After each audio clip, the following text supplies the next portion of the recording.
Nós precisamos da Tua graça, Pai.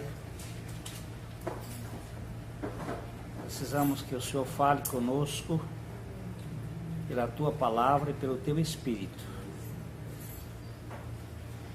O Senhor sabe a dificuldade que nós temos de escutar a Tua voz.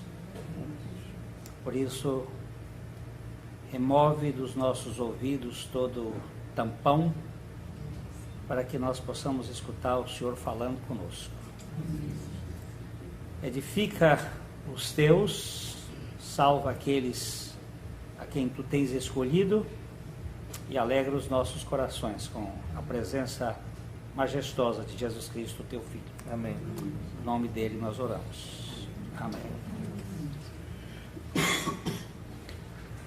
Capítulo 15 de Gênesis. Nosso caminhar visa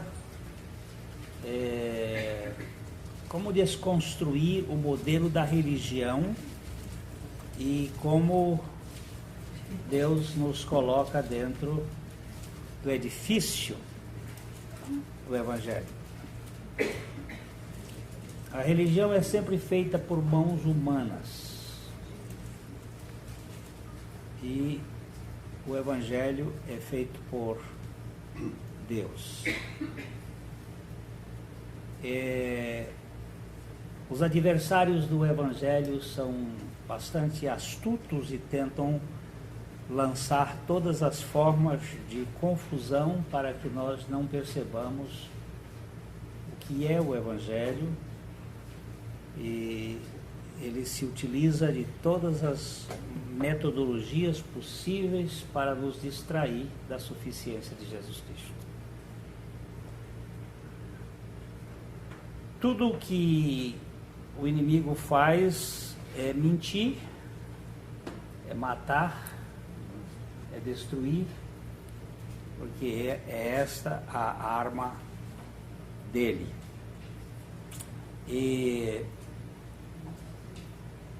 Abraão tinha tido uma guerra para retirar o seu sobrinho, que tinha sido sequestrado pelos reis da Babilônia.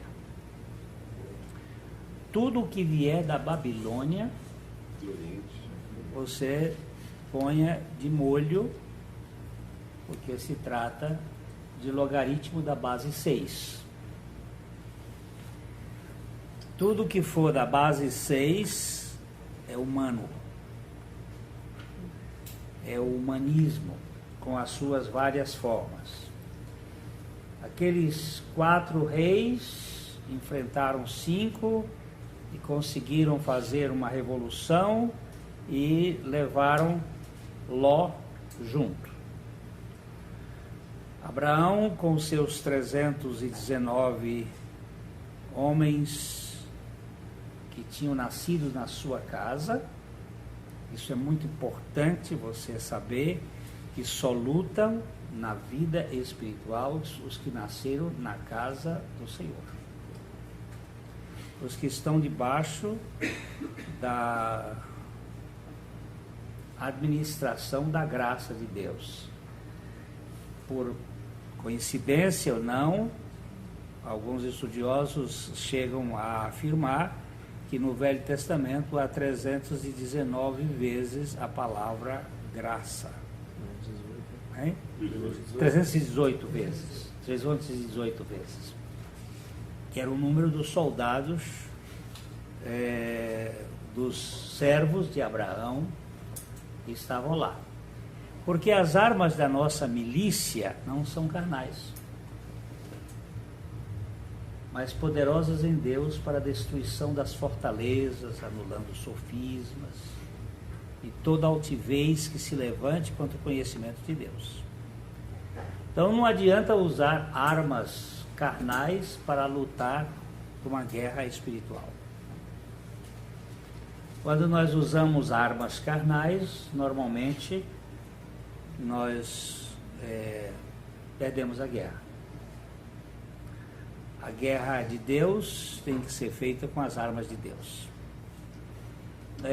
Se lembram que Davi, quando foi lutar contra o gigante Golias, e dentro da tipologia, Davi é a figura do rei, do profeta e do sacerdote na expressão de Jesus Cristo, lutando contra o gigante deste mundo, foi sugerido para ele usar as armas de Saul, a couraça de Saul. Saul era um homem bem mais alto, Davi era pequeno, e ele até tentou vestir o peitoral e as perneiras, mas aí ele se sentiu desconfortável, porque não dava para ele lutar com aquela armadura de Saul. Então ele se desvestiu daquilo, apanhou simplesmente 5 pedras. E é bom que você entenda que o número 5 é o número da graça na Bíblia. 5 pedras, e não precisou atirar 4 para acertar uma. A primeira ele já acertou, porque ele não foi com a sua capacidade. Ele disse ao gigante: eu vou a ti em nome do Senhor dos Exércitos. Então, na guerra que Abraão havia lutado, ele venceu, e ele lutou à noite. É outra figura muito interessante, porque lutar à noite é lutar pela fé. Lembrando que a fé é o firme fundamento das coisas que se esperam e a prova ou a convicção dos fatos que não se vê. Então, quando nós lutamos pela fé, nós não lutamos na base do que vemos. Nós lutamos simplesmente usando o plano de Deus e... deixa eu só mexer aqui um pouquinho para segurar mais tempo, senão fica apagando toda hora.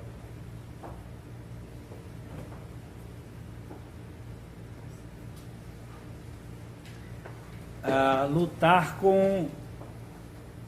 eu não preciso estar vendo onde estão os adversários. É uma luta espiritual, com armas espirituais, sob o poder da soberania de Deus. Então nós falamos aqui anteriormente que Abraão estava em risco depois dessa vitória. Também porque o rei de Sodoma ofereceu a Abraão os despojos em lugar das pessoas. Ele queria ficar com as pessoas. Satanás sempre quer ficar com as pessoas. Ele não importa de dar todas as riquezas deste mundo, conquanto que ele receba adoração. Lembre-se que a tentação final de Jesus foi esta: eu te dou todos os reinos deste mundo,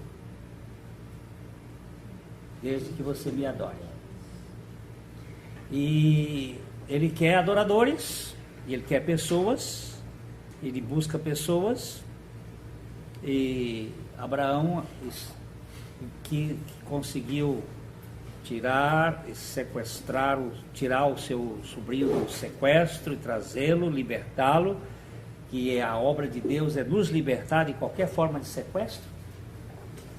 E depois ele conseguiu trazer também muita riqueza, mas ele não quis as riquezas, ele queria as pessoas e o que os seus soldados tinham direito por comida.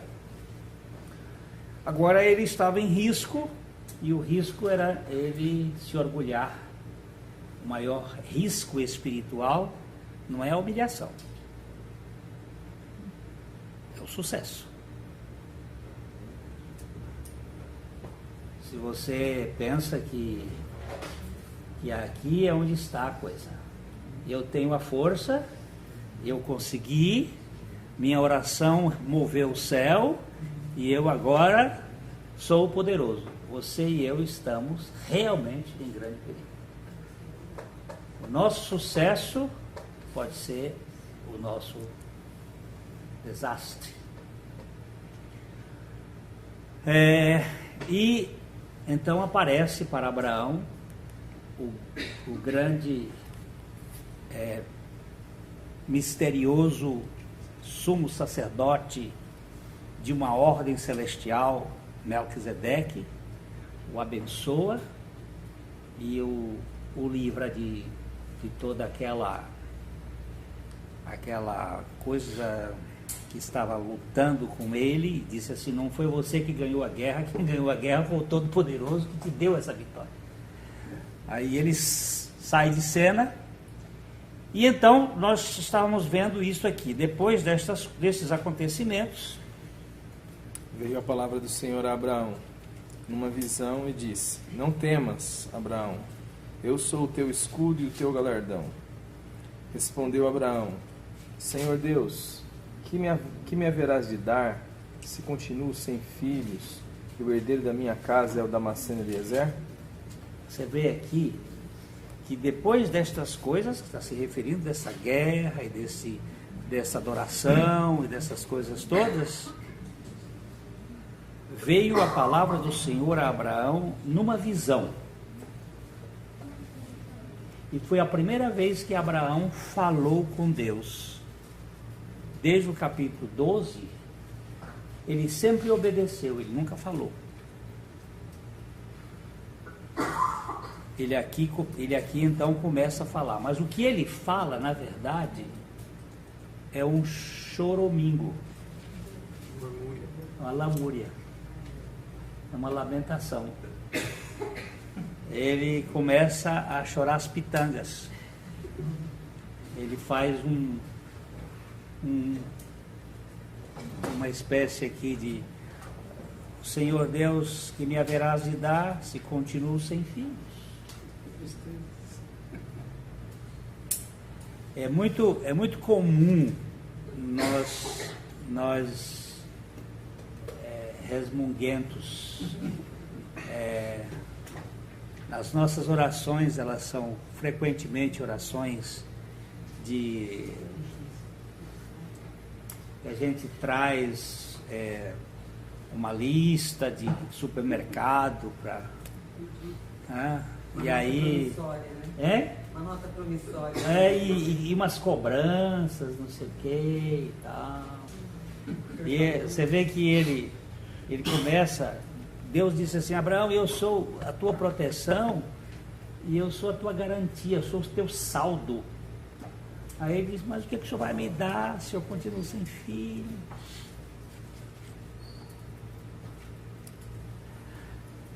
E o herdeiro da minha casa é um Damasceno.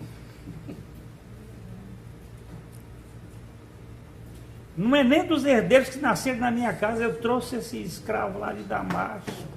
Se fosse um piauiense? Se fosse pelo menos um piauiense. Eu, o Eliezer, o Damasceno.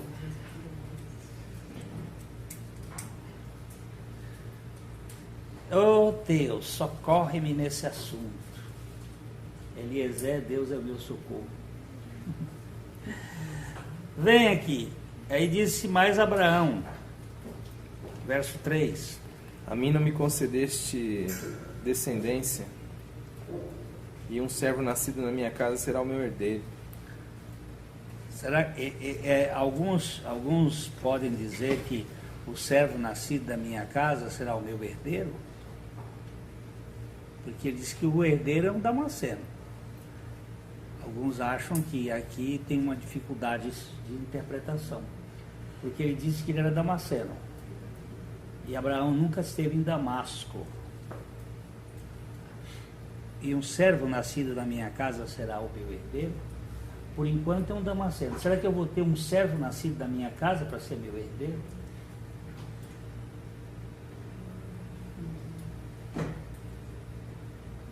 E aí o Senhor responde às questões de Abraão.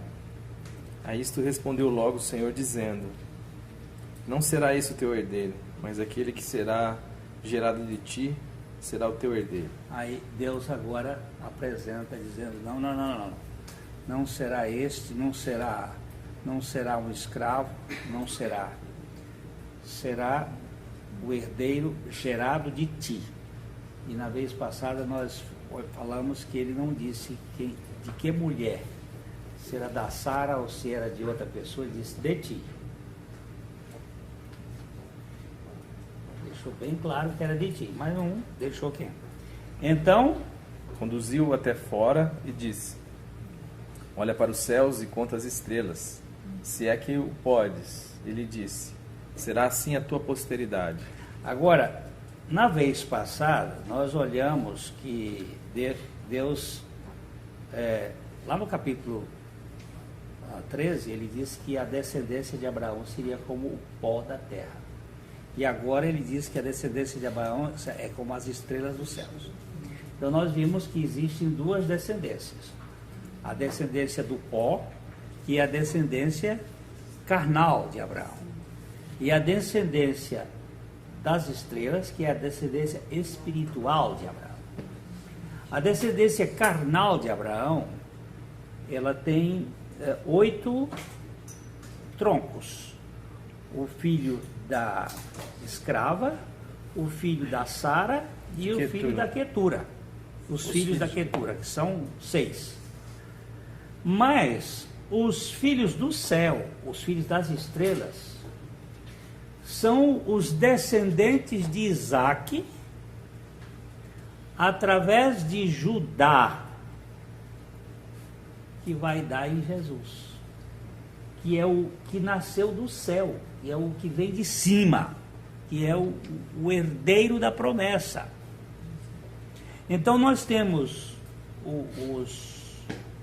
os israelitas, os judeus aqui, mas nós temos o verdadeiro Israel, que é aquele que nasce de Cristo. Os filhos da fé. Os filhos da fé, os filhos da promessa e da fé.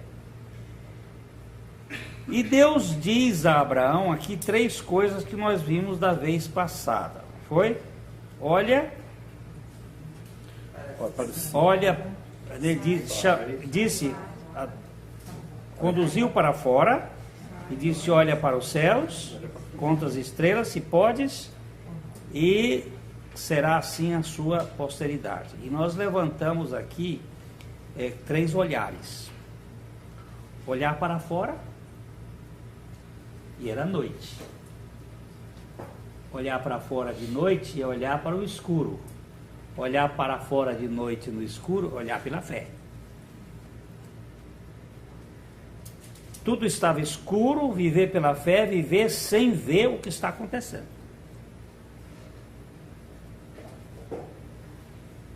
Eu não sei o que vai acontecer, nem tenho condições de saber o que vai acontecer. Domingo à noite eu recebi uma mensagem de que a filha de um pastor, a neta de um pastor, amigo, desde que eu cheguei aqui, a menina de 19 anos estava com uma bactéria, estava no Instituto do Coração, estava entubada, tinham colocado um marca-passo, porque era um caso gravíssimo, e dizia assim, ore por ela. Nós oramos, hoje eu passei para os pastores, e quando eu cheguei em casa, veio uma notinha dizendo assim, ela foi desentubada e já começou a respirar normalmente. Muito bem.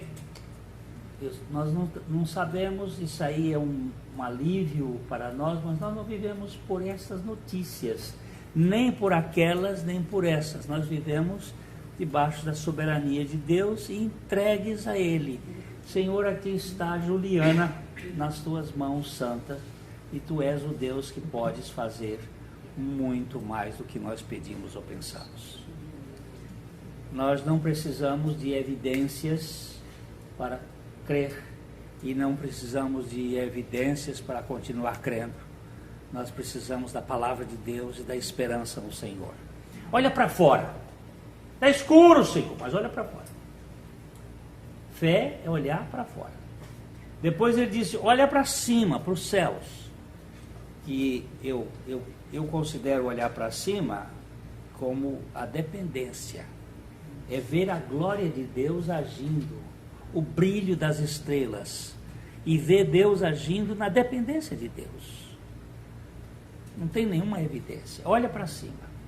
E depois, olha para frente. Tudo estava conforme Deus havia planejado. Viver pela fé é descansar no colo de Abba como um bebê amamentado, com paciência.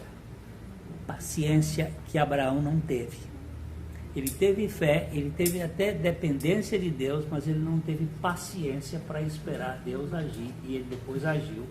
E aí nós temos a catástrofe do filho da carne. A ansiedade é um grande problema nosso. Não é daquela época, é desde o Éden que essa história funciona assim. Agora, diz a Bíblia que no versículo 6, que nós vamos parar aqui um pouquinho, que Abraão, que ele o quê? Creu no Senhor. E isso lhe foi imputado para a justiça.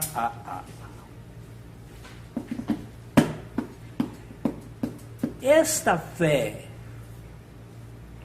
era dele? Este crer era dele? Não, diz que isso lhe foi imputado. A fé lhe foi imputada. E lhe foi imputado para a justiça. Você viu nem para crer, né? Não temos condições de crer. Nós somos ateus por natureza. Nós nascemos inimigos de Deus. Não vamos combater a Bíblia. Não vamos de frente contra ela, porque nós vamos nos quebrar. Nós somos, por natureza, inimigos de Deus. Nós não o buscamos, ninguém busca Deus. Mas este creu aqui foi a convicção gerada em Abraão por convencimento de Deus. Sai, olha e veja lá na frente a tua posteridade. Ele creu no Senhor e isto lhe foi imputado para a justiça. Eu gostaria de olhar aqui esse ponto. Esta é a pedra fundamental da Bíblia. Abraão creu em Deus. Esta é a pedra fundamental, porque nós somos filhos da fé, como Abraão. Mas a fé não é nossa, porque se fosse nossa, nós iríamos nos orgulhar dela. E o orgulho é o pecado que fez de Lúcifer Satanás e fez do casal pecador, ou pecadores. Foi o orgulho.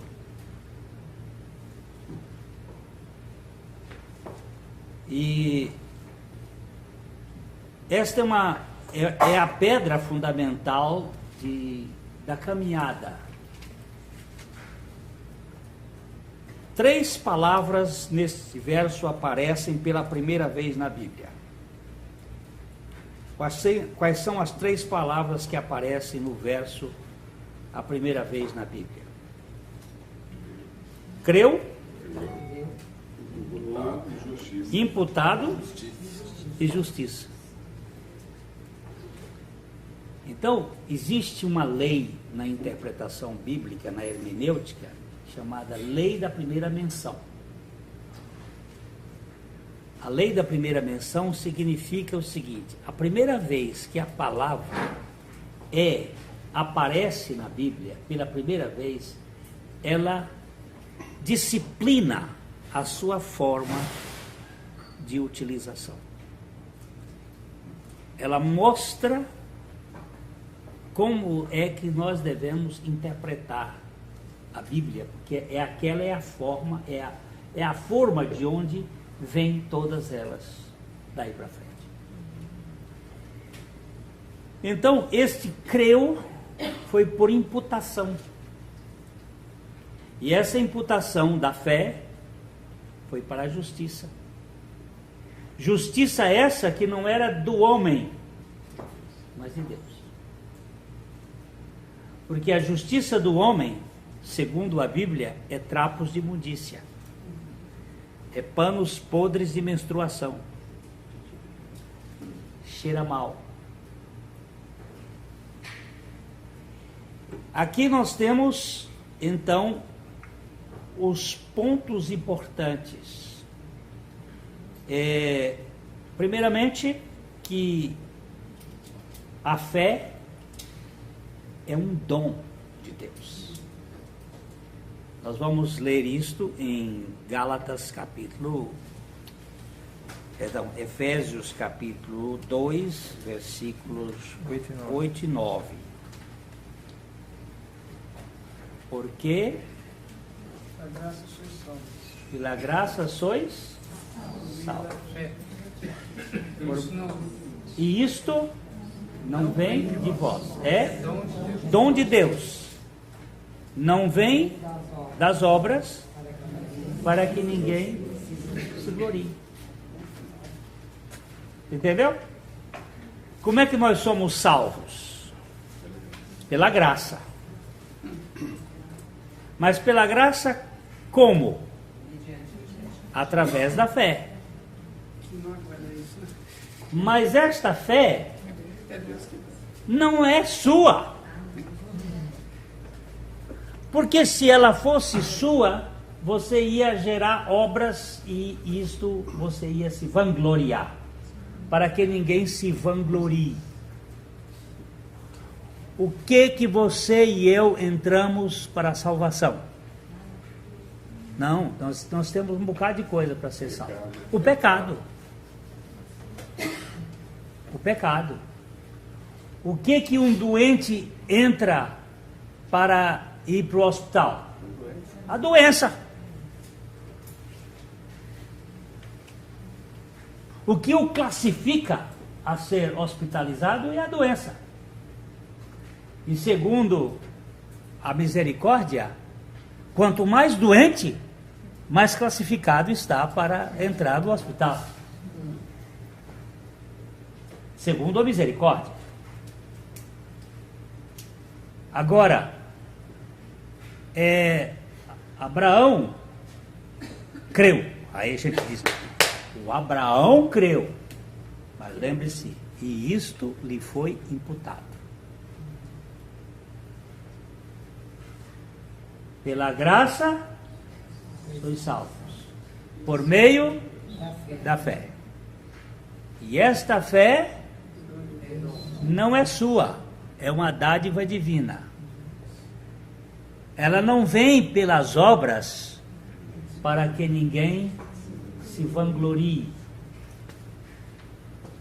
O verso 10 vai dizer que nós fomos criados em Cristo Jesus, ou como diz uma outra versão, nós fomos recriados em Cristo Jesus para as boas obras que Deus preparou para que nós andássemos nela. Veja bem que existem obras e boas obras. Para o homem velho é só obras. Para os criados em Cristo Jesus são boas obras. Por quê? As boas obras não são da velha criatura, as boas obras são da vida de Cristo em nós. Criados ou recriados em Cristo Jesus para as boas obras que Deus preparou de antemão, a fim de que nós andássemos nela. Isso é muito rico. Isso é maravilhoso. Nenhuma velha criatura faz boas obras. E nenhuma nova criatura faz obras. Faz boas obras. E essas boas obras não são dele. São criadas em Cristo Jesus. Criadas por Deus para que nós andássemos nelas. Aí tira o cara da cena e esse cara não pode dizer esse cara sou eu. Ele tem que cantar esse cara é Jesus. E ele está fora do conceito de que eu vou receber o troféu lá na frente. Ainda temos que ver Hebreus capítulo 12, versículos... seria bom a gente ver os 3 primeiros versículos de capítulo 12, porque ele fala do desembaraço, do pecado, e da corrida, da maratona em direção a Cristo e do presente de Cristo para nós. Portanto, também nós, 12. Visto que temos a rodear-nos tão grande nuvem de testemunhas, desembaraçando-nos de todo o peso e do pecado que tenazmente nos assedia, corramos com perseverança a carreira que nos está proposta, olhando firmemente para o autor e consumador da fé, Jesus, o qual, em troca da alegria que lhe estava proposta, suportou a cruz, não fazendo caso da ignomínia, e está sentado à destra do trono de Deus. Esse é à destra do trono de Deus? Considerai, pois, atentamente Aí já aquele que, suportando tamanha oposição dos pecadores contra si mesmo, para que não vos fatigueis desmaiando em vossa alma. Esse é um texto inesgotável. Ele começa dizendo que tem um mundo de gente atrás de nós aí, no capítulo 11, um mundo de gente, desde Abel, passa por várias pessoas do Velho Testamento, até Raabe, a prostituta que viveu pela fé e vem. E diz assim, nós temos aí uma grande nuvem de testemunhas que prova que esta fé é uma realidade e que nós precisamos nos desembaraçar desses enredos, dessas redes de pescado, pecado, que tão de perto nos assedia, nos oprime, e corramos com perseverança. Eu acho essa palavra tão linda, perseverança, porque a pessoa que não persevera significa que ela nunca foi alcançada. A minha tradução fala paciência, vamos com paciência. A ciência é a palavra que está ligada a que Abraão não teve.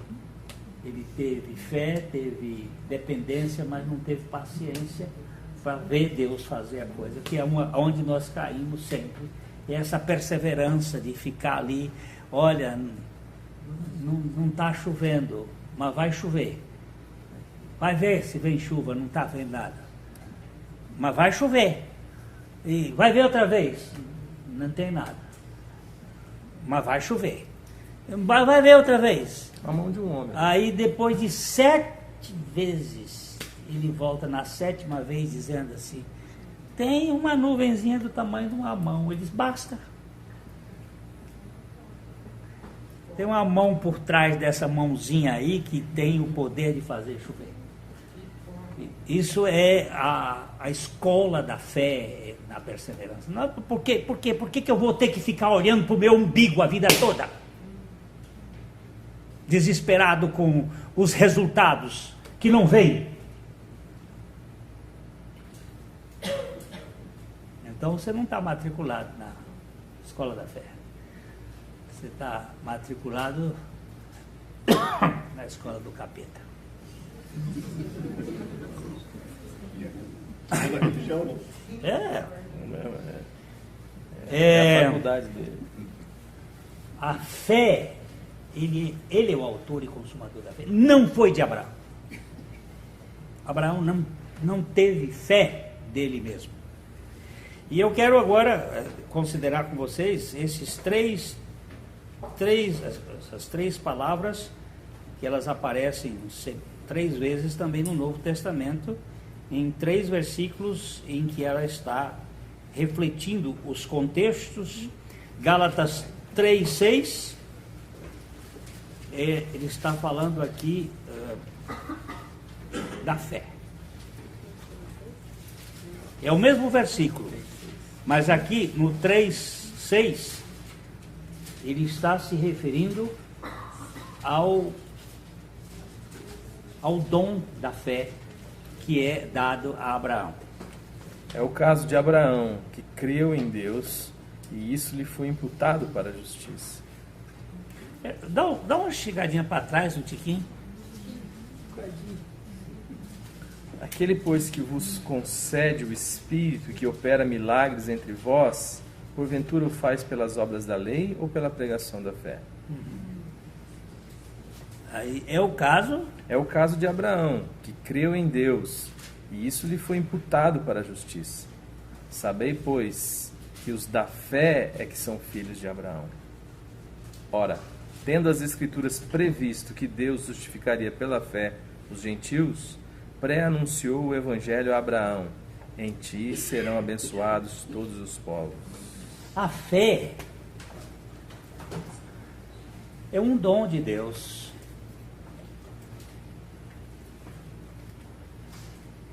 É uma misericórdia da graça de Deus para falidos. Não é um atributo do velho Adão. Se eu vou bater domingo que vem, bater nesse ponto. Daqui para frente eu vou bater bastante sobre o negócio. A fé não é sua, você não é detentor de fé. Você tem, como disse o pastor Maurício domingo, você tem fezes. Tem gente que fica enfesado. Mas o justo, ou melhor dizendo, o justificado, viverá pela fé. Em Romanos 4:3, a gente pode começar no verso 4:1 e até o 3? Pois diremos ter alcançado Abraão, nosso pai, segundo a carne. Porque se Abraão foi justificado por obras, tendo que se gloriar, porém, não diante de Deus. Pois que diz as Escrituras? Abraão creu em Deus, e isso lhe foi imputado para a justiça. Pode ler o 4 também, que é bom demais. Ora, ao que trabalha, o salário não é considerado como favor, e sim como dádiva, mas ao que não trabalha, porém crê naquele que justifica o ímpio, a sua fé lhe é atribuída como justiça. Olha que coisa mais... Eu vou ler o 6 também. Lê o 6. É assim também que Davi declara ser bem-aventurado o homem a quem Deus atribui justiça, independentemente das obras. Você está vendo? Você está vendo como é que é a história? Que diremos, pois, ter alcançado Abraão, nosso pai, segundo a carne? O que foi que ele alcançou? Não, ele não alcançou. Porque se Abraão foi justificado por obras, tem de que se gloriar, porém não diante de Deus. Ele não alcançou, ele recebeu.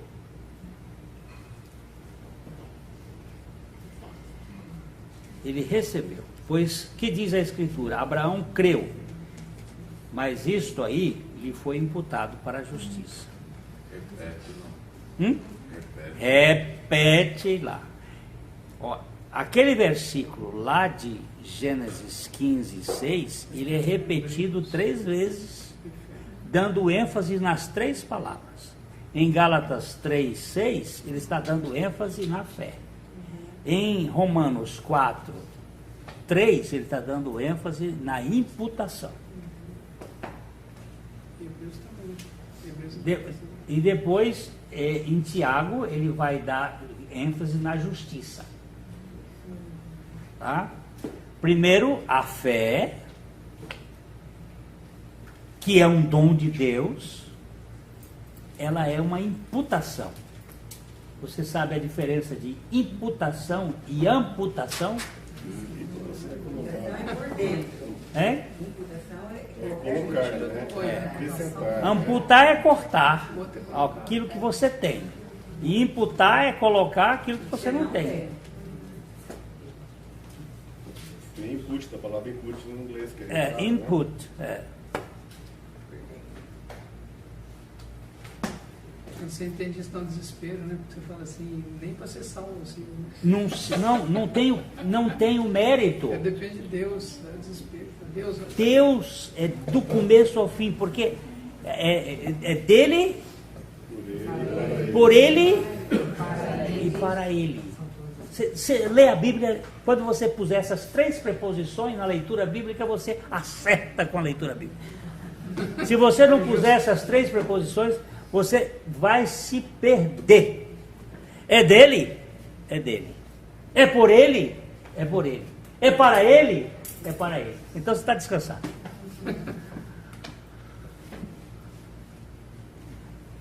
A fé é de Deus, é por Deus e é para Deus. A imputação é de Deus, é por Deus e é para Deus.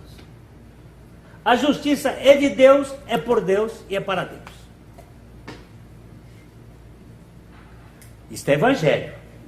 A religião diz, não.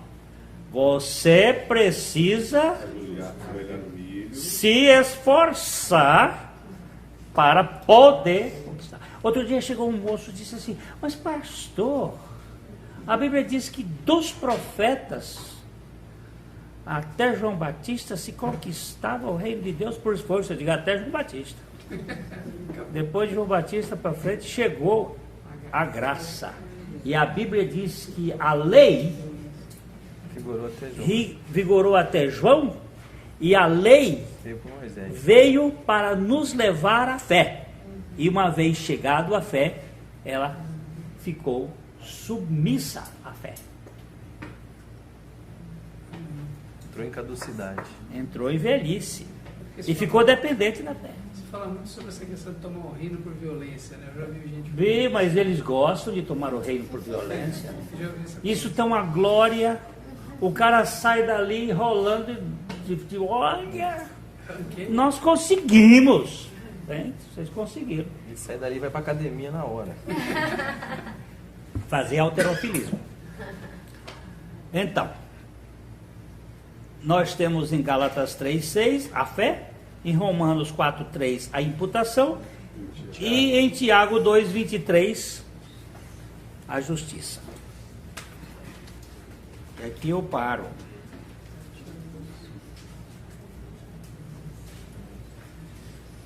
Começa no 22. Sim, senhor. Vês como a fé operava juntamente com as suas obras. Com efeito, foi pelas obras que a fé se consumou e se cumpriu as Escrituras, a qual diz: ora, Abraão creu em Deus e isso lhe foi imputado para a justiça e foi chamado amigo de Deus. Essas obras aqui são as obras que Deus preparou para que nós andássemos nelas. As obras da justiça de Deus. A fé se cumpriu, e se cumpriu a Escritura na qual diz: ora, Abraão creu em Deus e isso lhe foi imputado por justiça e foi chamado amigo de Deus. Justificados, pois, pela fé, temos paz com Deus. Somos amigos de Deus. Temos paz. Éramos inimigos e agora temos paz com Deus. Justificados, pois, pela fé. A justiça de Cristo nos removeu toda a inimizade e nos concedeu a relação de filhos. Então, eu quero terminar dizendo o seguinte.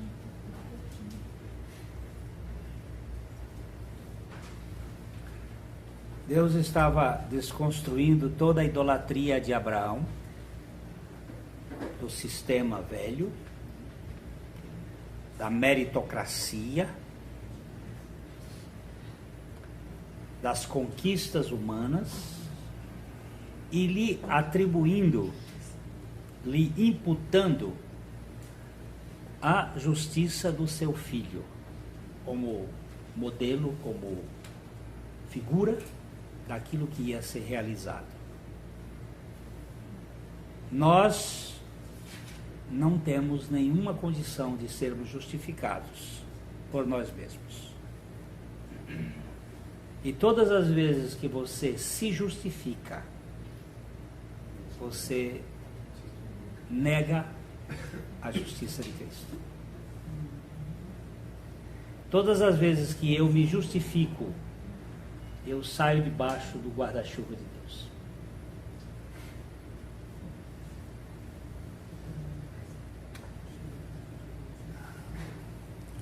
Não, eu só vou trazer um complementozinho, assim, se é que tem algum complemento ainda. Nessa relação de fé, por que é importante a gente meditar nessa questão da fé? Por que é importante saber que é Deus quem opera tudo, em todos? Deus, quando vocacionou Abraão, tudo estava consumado. Quando Deus chamou Abraão, lá no capítulo 12,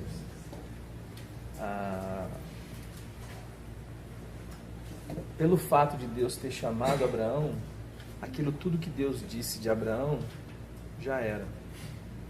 Eu vou te abençoar, vou te engrandecer o nome, você vai ser pai de nações, eu vou abençoar os que te abençoarem, vou amaldiçoar os que te amaldiçoarem.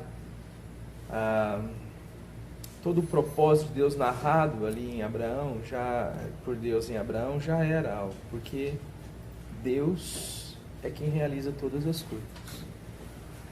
Isso deve gerar descanso em nosso coração, deve gerar sentido para poder usufruir da liberdade de andar em direção ao que a palavra de Deus diz. Abraão teve que sair dali e teve que andar em direção ao que Deus diz. Nesse caminho todo, nós já falamos dos tropeços que ele cometeu, né? Dos erros que ele cometeu. E mesmo aqui no capítulo 15 que a gente está lendo, esse anúncio de que Abraão creu e isso lhe foi imputado como justiça, ou seja, esta fé que Deus deu a Abraão, também entra num processo de vacilar no 17. Alguém falou aqui sobre ansiedade, né? O fato dele querer pôr em prática aquilo que somente Deus poderia fazer na vida dele, que é gerar um filho que viesse da promessa, um filho que aí no 17 Deus vai explicar que vai nascer de Sara. Sara é estéril, ou seja, depende de um milagre de Deus. Ele duvida. Ele se contenta com Ismael. Ele diz para que Deus cuide de Ismael, que Deus já vai estar fazendo um bom serviço. Ele já tinha tentado então pôr em prática aquilo que Deus havia dito que ia fazer. Como nós muitas vezes tentamos fazer algo na nossa vida que não é possível ser feito por nós. Então, esta realidade de que tudo está em Deus é que nos liberta para trilhar o caminho que Deus tem para nós. O texto que foi usado de Efésios 2, a salvação é pela graça, mediante a fé não vem de nós, é um dom de Deus, não é das nossas obras, para que ninguém se glorie, pois somos feitura sua, criados em Cristo Jesus para a prática das boas obras, as quais Deus preparou de antemão para que a gente ande nela. Sempre que nós estamos nesse posicionamento de tentar fazer o que só Deus pode fazer, nós não conseguimos andar nas obras de Deus.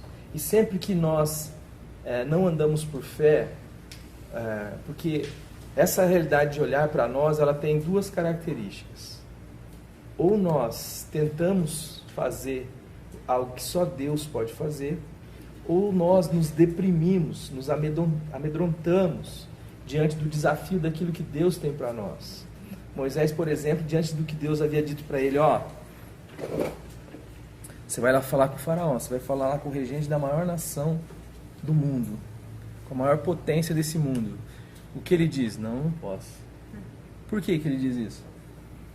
Porque ele olha para ele, se vê impotente, se vê incapaz, se vê indigno, não se percebe em Deus. Às vezes essas duas coisas nos travam. A prepotência de achar que pode e a consciência da nossa fraqueza, que se acovarda diante do desafio proposto por Deus. Se o faraó está aqui atrás, o mar está aqui na frente, Deus fala assim, marcha em direção ao mar. Ninguém pode marchar em direção ao mar achando que ele abre mar. Achar que ele abre mar, ele vai se afogar. Mas ficar parado, o faraó chega. A fé, quando ela é fruto daquilo que Deus nos deu, ela é fé, porque o resto é crença. E fé e crença são duas coisas diferentes. A crença é um crédito que você antecipa, tendo em vista um resultado favorável a você depois. É igual o banco faz. O banco acredita em você. Não é isso? Ele não antecipa um crédito. Só que ele está dentro de uma relação comercial. Muita gente está vivendo uma relação com uma pseudo-divindade dentro do contexto religioso, que é comércio, que é coisa de Satanás, que é coisa lá de Ezequiel 28, que não tem nada a ver com o Evangelho. Quando a gente fala dessa graça tão absurda, de um Deus que faz tudo, que salva pela graça, e ainda faz isso por meio da fé, mas a própria fé é Ele quem dá, as pessoas falam assim, não, mas assim é muito fácil, mas não pode ser assim. Não, é o único jeito de ser. Por que é o único jeito de ser? Porque é a única realidade que nos liberta para ter um posicionamento diante de Deus por causa de Deus.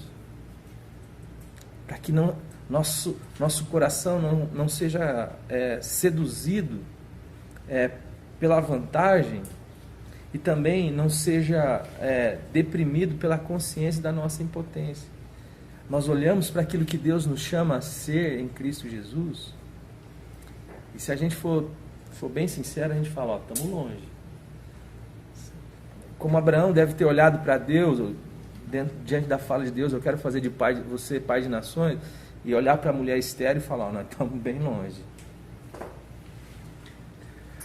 Ou a gente pode também pegar e querer tentar, não, Deus vai fazer de mim um cabra bom, alguém que vai... E o nego sai tentando resolver o problema do mundo, querendo empurrar as coisas com a sua força, com o seu cheiro de CC, e só faz magoar as pessoas, só faz ficar jactancioso, só faz ficar prepotente, só faz ficar orgulhoso. A única coisa que nos liberta para ser aquilo que Deus nos chama para ser é o Evangelho. Por quê? Porque ele é graça. Porque ele começa em Deus, porque ele é feito por meio de Deus e porque ele vai para Deus. De outra maneira, é religião. O que Deus está fazendo aqui é uma coisa só. A única maneira que ele tem para nos libertar. E a fé que ele nos dá não é a fé para realizar coisas, simplesmente. É a fé para abandonar a nossa vida a ele. Como é difícil para mim isso. Como volta e meia eu estou me pegando e dizendo, eu estou desconfiando de Deus como Abraão, eu estou querendo resolver as coisas com a força do meu braço, ou eu estou no meu quarto chorando, dizendo, não vai ser possível. E aí eu fico vendo Deus com aquela paciência que tem com Abraão, tendo a mesma paciência com a minha vida, eu falo, vamos, velho, vamos. E eu vou indo, não é com o senhor não, tá? É bom, velho. Não. É Deus falando comigo. Vamos. E esse amor de Deus, ele é constrangedor mesmo. Então ninguém está falando da graça plena, absoluta, absurda, louca, para que você vire um playboy da graça. Nós estamos falando da graça plena, absurda, louca mesmo, de um Deus que nos ama desesperadamente mesmo, porque é a única coisa que nos liberta para ser gente do jeito que Deus nos criou para ser. Sabe, para se envolver com aquilo que é de Deus, por causa de Deus, porque nós não temos mais para onde ir, nós já chegamos onde tínhamos que chegar, nós já estamos assentados nas regiões celestiais em Cristo Jesus, nós já fomos abençoados com todas as sortes de bênçãos espirituais nas regiões celestiais em Cristo, nós estamos escondidos nele. Agora, Senhor, me dá essa alegria, me dá a alegria de abandonar a minha vida no Senhor, de mesmo diante das lutas, das dificuldades, dos abandonos, diante das decepções comigo, com os outros, por causa da minha burrice que alimenta esperança em mim e nos outros. Senhor, tem misericórdia de mim, me faz andar, porque o Senhor tem uma palavra sobre a minha vida, e o Senhor começa alguma coisa, o Senhor não descansa enquanto o Senhor não acaba. O Senhor não deixa ninguém, a graça não deixa ninguém pelo meio do caminho. Deus nos liberta pelo seu Evangelho, de forma graciosa. Ele é quem nos dá fé para crer nessa loucura. E Ele é quem nos convida a andar pelas obras que Ele já preparou de antemão para cada um de nós, em Cristo Jesus. Amém. Queridos, eu sugiro para vocês, que não é o filho japonês, que vocês olhem esse versículo 7. Gaste tempo nele. Gênesis 15, 7. Disse-lhe, mas eu sou o Senhor, que te tirei de Ur dos caldeus para dar-te por herança esta terra.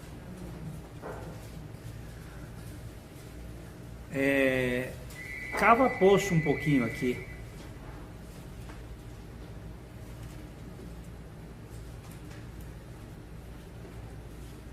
Às vezes a gente desiste de cavar poço em certos lugares, e aqui seria um bom lugar para cavar poço.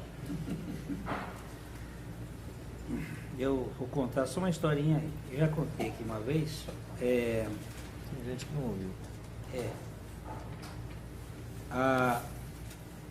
Eu queria cavar um poço lá na propriedade que eu herdei dos meus pais no Piauí.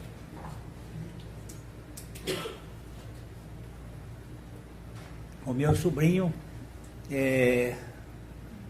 chamou um geólogo para fazer a localização do poço. O rapaz foi lá e fez um estudo e naquela semana ou 2 semanas depois apareceu um irmão da igreja, uma igreja lá de cidadezinha no Piauí, lá longe. Mas Deus me mandou aqui para locar um poço para o pastor. O rapaz disse, não sei como é que vai fazer isso não. Ele disse, não, Deus me mandou. Eu não tinha falado para ninguém, só tinha falado para o sobrinho. Aí esse cara apanhou uma varinha e fez umas andanças para lá, para cá, para lá, assim, chegou num ponto de dizer aqui. O meu sobrinho me liga e diz, tio, o geólogo disse que tem um ponto que é lá. E chegou esse rapaz aqui que diz que Deus mandou ele para cavar esse poço aqui. Onde eu cavo? Aí eu disse, olha, eu vou ficar com Deus. Eu vou ficar com Deus porque eu nunca vi ele errar. Esse cara não sabia quem eu era. Ele vem de Avelino Lopes. Passa Curimatá, Parnaguá, para chegar lá na minha propriedade. E dizer que Deus mandou ele para fazer esse negócio. Você cala os buracos aí. Fizemos um contrato com a empresa de fazer 100 metros. 100 metros não deu água. Aí vira o meu sobrinho, liga de lá e diz: tio, não deu água. Eu digo: contrata mais 20. 3 metros cavou, deu 14 mil litros hora. É o melhor poço da região. O que Deus estava querendo era que eu ficasse firme no propósito dele. Você quer crer como é que eu faço? Lá embaixo você não sabe onde está a água, mas eu sei. Era para desistir, dizer assim: puxa, não é aqui. É doido mesmo, cara. Cara, é Maluco. mas e o engraçado é que foram 3 metros só.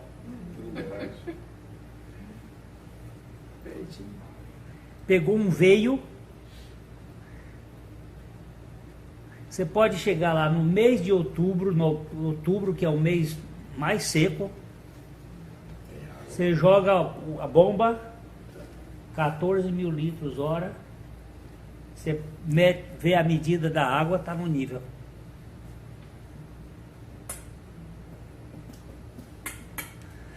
Então, começa a cavar poço no lugar onde você não. Onde Deus mandar. Fica os doidos desse. Viu? Às vezes a gente acha um versículo bonitão, né? Não está perto de Bom Jesus, não? Você não está perto de Bom Jesus? Eu estou perto, mas nessa região nossa não tem o aquífero. Eu digo uma cidade, não Tem perto de Bom Jesus é que tem um aquífero de águas jorrantes lá, e tem poços artesianos mesmo. Tem poço que jorra 60 metros de altura.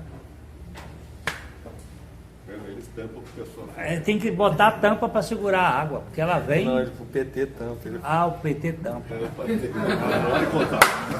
O PT Não tampa. pode contar. Muito bem, que o Senhor seja louvado. Amém. E que nós possamos cavar poço no lugar onde o Senhor manda. Amém.